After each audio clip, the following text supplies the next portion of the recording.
The communication array on Kepler Station buzzed with static as Commander Zara Velth pressed her four-fingered hand against the control panel. Her blue-scaled skin shimmered with nervous sweat as she watched the sensor readings.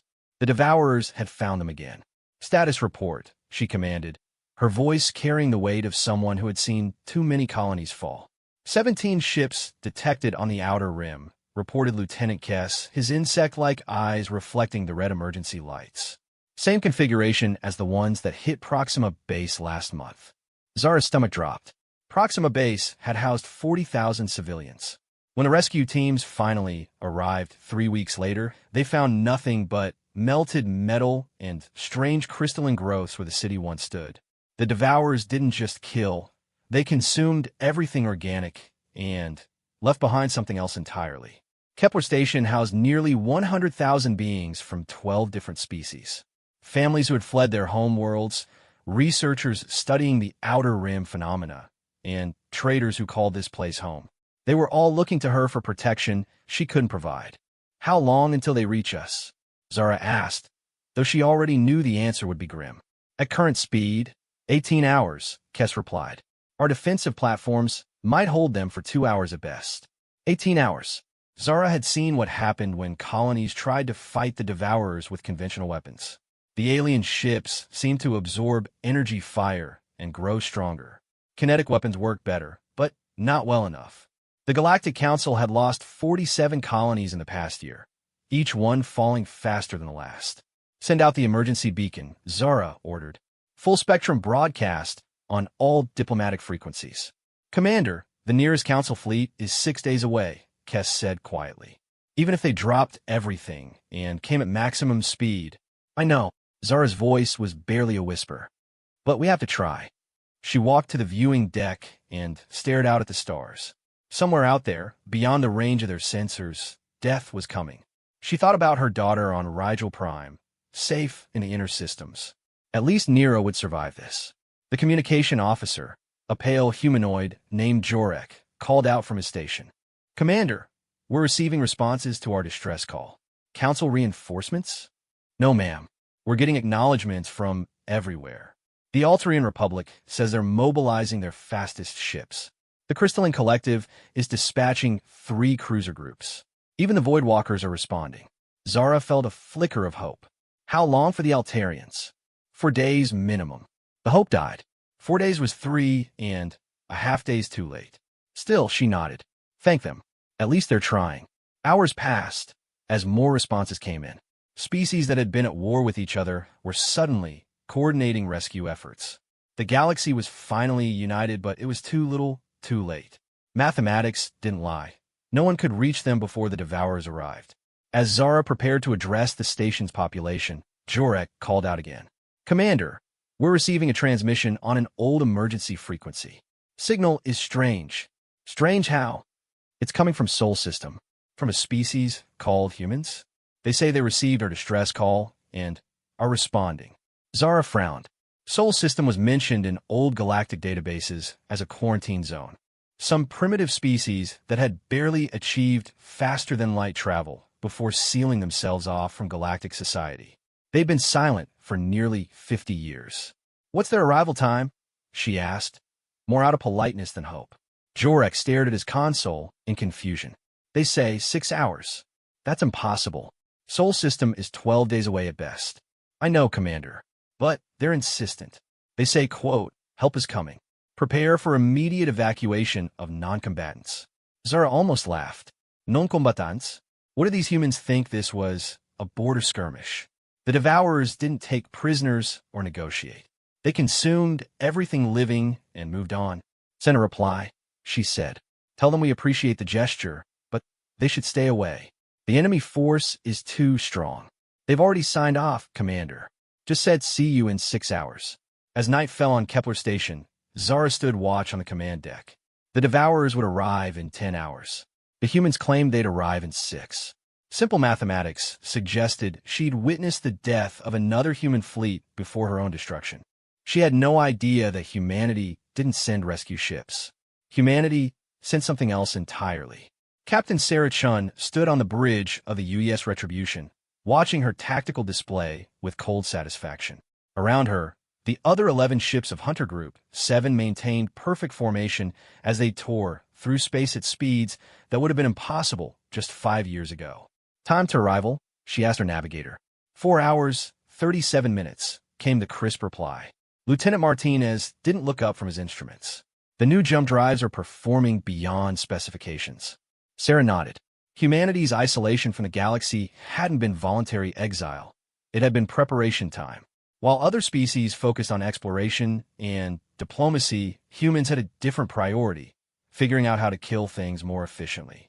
The first Devourer attack on a human colony had been a wake-up call. The aliens had expected easy prey, another helpless species to consume. Instead, they'd found humans who fought with a fury that shocked the galaxy. But fury wasn't enough against superior technology. Earth had lost 3 colonies before the survivors brought back data on Devourer ships and tactics. That data changed everything. "Analysis complete on the target species," reported Dr. Kim from the science station. "Designation Devourers appears accurate. They're a collective organism that consumes organic matter to fuel rapid reproduction. Standard galactic weapons feed their energy absorption capabilities. Which is why we're not using standard galactic weapons," Sarah said with a grim smile. The Retribution wasn't built like other ships. Where Galactic Council vessels relied on energy shields and beam weapons, human ships were armored beasts bristling with kinetic weapons, chemical explosives, and some very creative applications of physics that the rest of the galaxy considered either impossible or insane. "Signal from Kepler Station," reported Communications Officer Torres. "They're advising us to stay away. Enemy force too strong." Sarah almost laughed. Too strong. The Galactic Council had been fighting the Devourers with the same tactics they'd used for centuries: honorable combat, energy weapons, and shield technology. It was like trying to stop a forest fire with a garden hose. Humans had different ideas about fighting. "Open a channel to the station," Sarah ordered. "Channel open." "Kepler Station, this is Captain Sarah Chun of the United Earth Ship Retribution. We appreciate your concern, but humanity doesn't run from a fight. Begin immediate evacuation of all civilian personnel to your innermost secured areas. Military personnel should prepare for close-quarters combat training. We'll be there in 4 hours." She closed the channel before they could respond. "Let them wonder." "Ma'am," Lieutenant Martinez said quietly. "Are you sure about this? Intelligence says the Devourers have 17 ships. We have 12. Sarah turned to look at her crew. Martinez was young, barely 25, but he'd volunteered for this mission knowing the odds. They all had. Every person on every ship in Hunter Group 7 had lost someone to the Devourers. "Martinez, what's the primary difference between human military doctrine and Galactic Council doctrine?" "Mong. The Council fights to defend. We fight to destroy. There's a difference." She walked to the tactical display, showing the Devourer formation.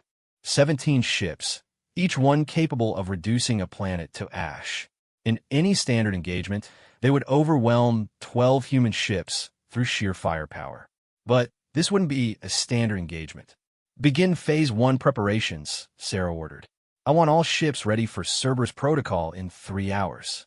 Around the bridge, her crew moved with practiced efficiency. The Cerberus Protocol was something they'd drilled hundreds of times, but never used in actual combat. It was designed specifically for fighting an enemy that absorbed energy and outnumbered human forces. Step 1 was simple. Don't give them anything to absorb. "Weapons status?" Sarah asked. "All kinetic systems green," reported Weapons Officer Park. "Nuclear arsenal fully loaded. Prototype weapons secured and ready." Sarah nodded. Kinetic weapons, old-fashioned bullets, and missiles that relied on mass and velocity instead of energy.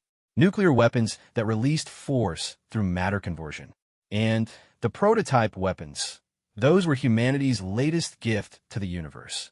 The Galactic Council had banned certain types of weapons as inhumane. Biological weapons, nanomachine swarms, gravity manipulation devices.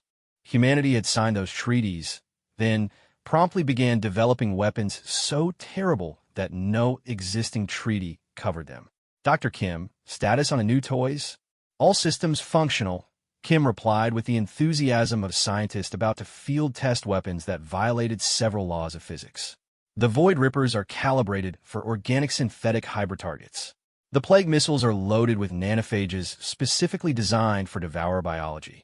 And the gravity hammers. She paused. Ma'am, are we sure we want to use those near a civilian station? Sarah considered this. The gravity hammers could crush a ship into a sphere 6 feet across, but they had a tendency to affect nearby objects, like space stations full of innocent people. We'll save those for the big ones, she decided. What about the screamer rounds? Loaded and ready? Though I should point out that using sonic weapons in space is technically impossible. Good thing we're not using them in space, Sarah said. We're using them on ship hulls that will conduct the vibrations directly into organic matter. The hours passed quickly. As they approached Kepler Station, Sarah felt the familiar calm that came before battle. Around her, the crew made final preparations. In 4 hours, they would engage an enemy that had conquered 47 worlds. Captain, Torres called out. We're receiving a transmission from the Devourer fleet. They're trying to communicate with us. Put it through. The voice that came through the speakers was unlike anything Sarah had heard. Multiple tones layered together, creating something that was both mechanical and organic. Human vessels. You approach our feeding ground. Withdraw or be consumed. Sarah smiled. It was the kind of smile that had once made saber-toothed tigers reconsider their life choices. This is Captain Sarah Chun of the United Earth Ship Retribution. We have a message for you too. Welcome to the food chain. You're not at the top anymore. Commander Zara of LTH watched her sensors in disbelief as 12 human ships dropped out of hyperspace precisely where they'd promised to appear. The vessels looked nothing like standard galactic designs. They were darker, more angular, with surfaces that seemed to absorb light rather than reflect it. Analysis of human ships complete, Lieutenant Kess reported, his compound eyes wide with surprise. I've never seen anything like them. They're not using energy shields at all. Instead, they appear to have some kind of reactive armor plating, and are those projectile weapons? Zara stared at the tactical display. The human ships bristled with weapon systems she didn't recognize. Where Council ships mounted elegant energy arrays, these vessels looked like floating arsenals designed by someone who believed more DACA was always the answer. Open a channel to the lead human ship, she ordered. Channel open, Commander. Captain Chun, this is Commander of LTH. I appreciate your response, but you need to understand what you're facing. These aren't pirates or raiders. The Devourers have destroyed every fleet sent against them. Their ships absorb energy weapons and grow stronger. The human captain's voice came back steady and confident. Understood, Commander. That's why we're not using energy weapons. Please begin evacuating civilians to your most protected areas. Things are about to get loud. Before Zara could respond, proximity alarms screamed across the command deck. The Devourer fleet had arrived 4 hours early, dropping out of hyperspace in perfect formation. 17 ships, each one the size of a battle cruiser, their organic-looking hulls pulsing with captured energy from previous battles. Devourer ships approaching, Kess announced unnecessarily. They're moving to surround us. Zara expected the human ships to retreat or at least request backup. Instead, they accelerated directly toward the enemy formation. Are they insane? She whispered. On the human flagship, Captain Sarah Chun smiled as her prey came into range. All ships, this is Retribution. Execute Cerberus Protocol. Target the largest ships first. Remember, we're not here to win a fair fight. We're here to commit genocide. The first salvo from the human fleet wasn't what anyone expected. Instead of energy beams, the space between the fleets filled with thousands of kinetic projectiles moving at relativistic speeds. Tungsten rods the size of telephone poles slammed into Devourer hulls with the force of tactical nuclear weapons. The first 3 Devourer ships simply ceased to exist, torn apart by impacts that released more energy than most stellar events. What kind of weapons are those? Zara gasped. Railguns, her science officer reported. They're using electromagnetic acceleration to fire solid projectiles at impossible velocities. The energy release on impact is... Commander, each shot has the destructive power of a small star. The Devourers responded by firing their own weapons. Energy beams that could melt through any known armor.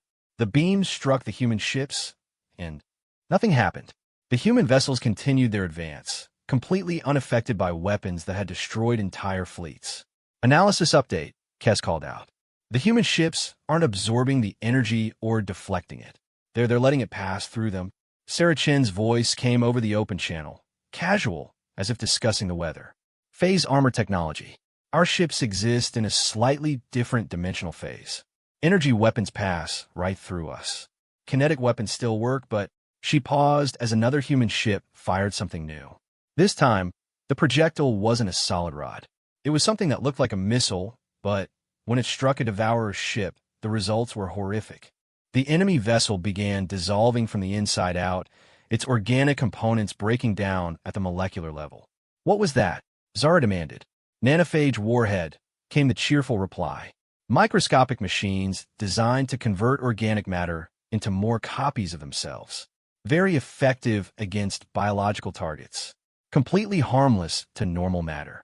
The Devourer fleet tried to adapt, switching to kinetic weapons of their own. They scored hits on 2 human ships, punching holes through their armor. Zara waited for the vessels to retreat or explode. Instead, she watched the holes seal themselves as if the ships were living creatures. Self-repairing hull technology, Sarah explained. Nanomachine clusters rebuild damage in real time. Takes a lot more than a few holes to stop a human warship. The battle became a slaughter. Human ships moved with impossible speed and precision, their weapons tearing through Devourer formations like death incarnate. When the enemies tried to escape, the humans fired something even worse. Weapons that bent space-time itself, creating gravity wells that crushed entire ships into singularities. My God, Zara whispered. What kind of species are you? Sarah's voice carried a note of dark amusement. We're the species that looked at a hostile universe and decided to become the most dangerous thing in it. The species that turned warfare into an art form. The species that doesn't know the meaning of the word surrender. A massive Devourer vessel, larger than the others, tried one final gambit. It began to glow with accumulated energy, preparing to release everything it had absorbed in one devastating blast. The humans' response was swift and terrible. A single shot from the flagship struck the enemy vessel, and instead of exploding, it simply stopped existing. One moment it was there, the next moment there was empty space where matter had been converted directly into energy and dispersed across multiple dimensions. Matter disintegration beam, Sarah said conversationally. We call them delete buttons. They remove things from existence on a quantum level. In less than an hour, all 17 Devourer ships had been destroyed. Not defeated, utterly annihilated in ways that defied conventional understanding of physics. The human fleet regrouped near Kepler Station, their ships bearing minimal damage despite facing overwhelming odds. Commander VLTH, Captain Chen's voice came over the communication system. Area is secure. You can begin normal operations. Oh, and you might want to update your galactic databases. Humanity isn't a primitive species anymore. Zara stared out at the human ships, trying to process what she just witnessed. These weren't rescuers. They were apex predators who had decided to protect the galaxy by becoming the most terrifying thing in it. Captain Chun, she managed to say. Thank you. Don't thank us yet, came the reply. This was just a scouting force. The real Devourer fleet is still out there. But don't worry, humanity has a plan for that too. 3 days after the battle at Kepler Station, Admiral Marcus Kane stood in the war room aboard Earth's primary orbital command station. Around him, holographic displays showed the positions of every known Devourer fleet in the galaxy. The numbers weren't encouraging. Intelligence report, he called out. Colonel Rebecca Singh, Earth's top xenobiologist and military strategist, stepped forward.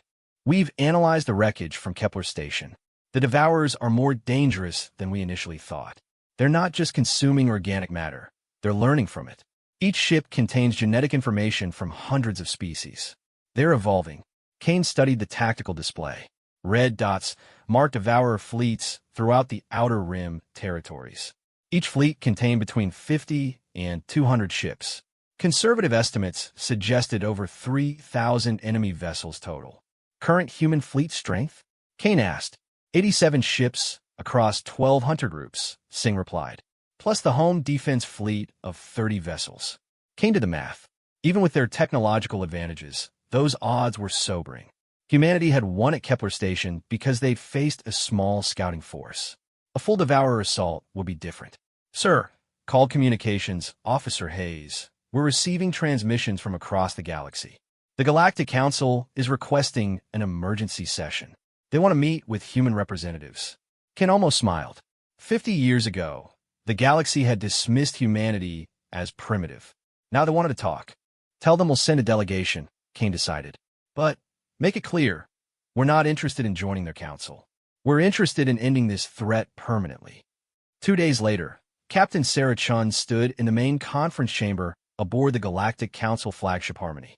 Around her, representatives from 47 species stared with mixtures of fear, awe, and desperate hope. "Captain Chun," began Council Prime Executor Thane, a tall, elegant being with silver skin, "we've reviewed the sensor data from Kepler Station. Your weapons, they appear to violate several galactic treaties." Sarah's expression didn't change. The Devourers violated the treaty against existing when they started eating entire populations. We responded appropriately. A reptilian delegate from the Saurian Republic raised a clawed hand. "Your tactics are extreme. The weapons you use could destroy entire star systems." "Yes," Sarah agreed. "That's the point. We don't build weapons to wound enemies. We build them to remove problems permanently." "But the ethical implications," began a crystalline being from the collective. Sarah cut him off. "Ethics? The Devourers have consumed over 47 worlds. Billions of innocent people are dead. Every day we debate ethics is another day they grow stronger. Humanity doesn't have time for ethical implications. We have a war to win." The chamber fell silent. Finally, Thane spoke again. "What do you propose?" "Total extermination of the Devourer species," Sarah said without hesitation. "Not defeat, not containment. Complete eradication of every single organism in their collective." The gasps and protests that followed were exactly what Sarah expected. The galactic community had never fought a war of extinction. They captured prisoners, negotiated surrenders, established peace treaties. The concept of deliberately wiping out an entire species was alien to them. "That's genocide," whispered a delegate from the Peaceful World Alliance. "Yes," Sarah said calmly. "That's exactly what it is. And it's the only way to stop them. The Devourers don't take prisoners. They don't negotiate. They consume everything living and move on. The only way to stop a species dedicated to universal consumption is to stop them from existing." Thane looked around the chamber at his fellow delegates, seeing the fear in their eyes. Not just fear of the Devourers, but fear of what humanity had become. "What would you need from us?" he asked quietly. Sarah activated a holographic display showing her battle plan. The delegates stared in shock at the scope of what she was proposing. "Nothing," she said. "Humanity will handle this alone. We just need you to stay out of our way." The plan was elegant in its simplicity and terrifying in its scale. Humanity would deploy its entire fleet in a coordinated assault on every known Devourer concentration simultaneously. "No warnings, no negociations, no mercy." "This is madness," protested the Saurian delegate. "You're talking about deploying weapons that could crack planets. The collateral damage will be zero," Sarah interrupted, "because we're very good at killing exactly what we aim at and nothing else. Humanity has been perfecting the art of controlled destruction for millennia. This is what we do." Over the next hour, Sarah outlined the human war plan in detail. Gravity bombs that would collapse Devourer ships into microscopic black holes. Viral weapons that would destroy their collective consciousness. Planet crackers that would sterilize entire star systems where Devourer breeding colonies had been established. "We've identified their home system," she continued. "A cluster of 12 worlds in the Void Nebula. That's where their primary breeding installations are located. We estimate between 2 million and 20 million individual Devourer organisms." "And you plan to kill them all?" Thane asked. "Every single one," Sarah confirmed. "Down to the last microorganism. We've developed a weapon specifically for this purpose. Something we call the Genesis device." The name sent chills through the assembled delegates. They had all heard human mythology. Genesis meant creation, but in human hands, Sarah suspected it meant something very different. "The Genesis device restructures matter at the quantum level," Sarah explained. It can convert an entire star system into any form we choose. In this case, we're going to turn the Devourer home system into a memorial garden. The silence that followed was deafening. When do you begin this operation? Thane asked. Sarah checked her chronometer. The assault begins in 6 hours. Hunter groups 1 through 12 are already in position around major Devourer fleets. The home fleet is moving into position around their home system. By this time tomorrow, the Devourer threat will be eliminated permanently. She paused, looking around the chamber at representatives of species that had fought the Devourers for years without success. You called us asking for help. Humanity is giving it to you. When this is over, the galaxy will be safe. But understand one thing. We're not doing this to be heroes. We're doing this because the Devourers made the mistake of threatening human colonies. What you're about to witness is what happens when humanity decides something needs to die. As Sarah left the chamber, the delegates sat in stunned silence. In 6 hours, they would discover what it truly meant to be the most dangerous species in the galaxy. They had waited for help. Earth had sent its killers, and the galaxy would never be the same. Admiral Marcus Kane stood on the bridge of the UES Apocalypse, humanity's largest warship, as his fleet approached the Void Nebula. Around him, the home defense fleet's 30 ships moved in perfect formation, their hulls gleaming with weapons that had never been tested in actual combat. Status report, he called out. All ships reporting ready, his tactical officer announced. Hunter Groups 1 through 12 have engaged Devourer fleets in their assigned sectors. Initial reports indicate total success across all fronts. Kane nodded. The coordinated assault had been humanity's largest military operation ever. 12 separate battle groups, each engaging major Devourer concentrations simultaneously. The enemy couldn't adapt to human tactics if they were being destroyed too quickly to communicate with each other. Sir, reported the communications officer, we're receiving final confirmations. Hunter Group 7 has eliminated the fleet at Rigel Prime. Hunter Group 3 has cleared the Centauri cluster. All other groups report mission completion with minimal losses. And the Genesis device? Armed and ready. DR.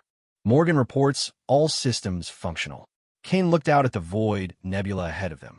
Somewhere in that cosmic cloud of gas and dust lay the Devourer home system. 12 worlds that served as breeding grounds for the most dangerous species the galaxy had ever known. Open a channel to Dr. Morgan in the weapons lab. Kane ordered. Channel open. Doctor, final status on our new toy. Dr. Elizabeth Morgan's voice came through the speakers, tinged with the excitement of a scientist about to witness the ultimate field test. Genesis device is fully operational, Admiral. I should point out that this weapon has never been tested at full scale. What's the worst that could happen? Complete conversion of matter within a 5 light-year radius. Instead of eliminating the Devourer home system, we could accidentally create a new form of exotic matter that propagates across the galaxy. Kane considered this. And the best-case scenario? We successfully restructure all matter in the target system into a beautiful memorial garden that will serve as a monument to the species we've just made extinct. I'll take those odds, Kane decided. How long until we're in position? 17 minutes. Kane opened a fleet-wide channel. All ships, this is Admiral Kane. In a few minutes, we will complete humanity's first war of extinction. The Devourers chose to threaten our colonies, our families, our way of life. Today, we show the galaxy what happens when you make that choice. He paused, looking around his bridge at officers who had volunteered for what might be a suicide mission. Remember, we're not here to be heroes. We're here to eliminate a threat to human survival. The galaxy will judge us for what we're about to do. History will decide whether we're saviors or monsters. But our children will be alive to read that history, and that's all that matters. As they approached the nebula's edge, sensors detected the massive energy signatures of the Devourer homeworlds. 12 planets, each one teeming with billions of organisms designed for one purpose, consuming other forms of life. Target acquired, reported the weapons officer. All Devourer worlds confirmed. Population estimates. Admiral, there are over 50 million individual organisms down there. Understood, Kane replied without emotion. DR. Morgan, you're cleared to fire. Deep in the weapons lab, Dr. Morgan placed her hand on the firing control. The Genesis device was humanity's ultimate weapon, a device that could rewrite the fundamental structure of matter itself. In the wrong hands, it could destroy the galaxy. In human hands, it would save it. Genesis device firing, she announced. The weapon didn't produce a visible beam or explosion. Instead, reality simply changed. The Devourer Home system began to transform at the quantum level. Hostile worlds became gardens. Predatory organisms became flowering plants. Breeding facilities became monuments to the species that no longer existed. The process took exactly 17 minutes. When it was complete, 12 beautiful worlds orbited their star, covered in parks and memorials that would last for millions of years. Not a single devourer organism remained alive anywhere in the galaxy. Mission accomplished, Kane announced to his fleet. All devourer concentrations eliminated. Threat to galactic civilization permanently removed. 2 days later, Captain Sarah Chun stood once again before the Galactic Council. The chamber was quieter this time, the delegates still processing what humanity had accomplished. "It's over," Sarah announced simply. "The devourer species no longer exists. Their home system has been converted into a memorial garden. All fleets eliminated. All breeding colonies sterilized. Total human casualties, 43 wounded, 0 killed." The silence stretched for long minutes before Thane finally spoke. "You've committed genocide on a galactic scale." "Yes," Sarah agreed. "And every intelligent species in this galaxy will sleep safely tonight because of it. But the implications, what's to stop you from doing this to other species? To us." Sarah's expression softened slightly. "Prime Executor Thane, humanity has no interest in conquering the galaxy or ruling other species. We're not the devourers. We don't consume civilizations for resources. We eliminate threats to human survival, nothing more." She activated a holographic display showing human space. "These are humanity's territorial claims. 12 star systems around Sol. We're not expanding. We're not colonizing. We're staying right here, developing technology and preparing for the next threat." "Next threat?" asked the Saurian delegate nervously. "The universe is a dangerous place," Sarah replied. "Somewhere out there, something else is evolving that might threaten galactic civilization. When that happens, the galaxy can call on humanity again. Until then, we'll be waiting." She prepared to leave, then paused. "Oh, and Prime Executor, you might want to update those galactic treaties. Some of the weapons we've developed make planet crackers look like toys. It would be unfortunate if bureaucracy prevented us from helping next time." As the human delegation departed, the council delegates sat in stunned silence. They had asked for help and received salvation, but at a cost that challenged everything they believe about civilized warfare. "What do we do now?" asked the crystalline delegate. Thane stared out at the stars, knowing that somewhere among them, 12 beautiful garden worlds marked the grave of an entire species. "We remember," he said quietly. "We remember that when civilization was threatened, humanity saved us all. And we remember what they're capable of if we ever become the threat." In human space, Admiral Kane filed his final report. The Devourer War was over. Total victory achieved in less than a week. The galaxy was safe, human colonies were protected, and the universe now knew that Earth didn't send rescue ships. Earth sent killers, and sometimes that made all the difference.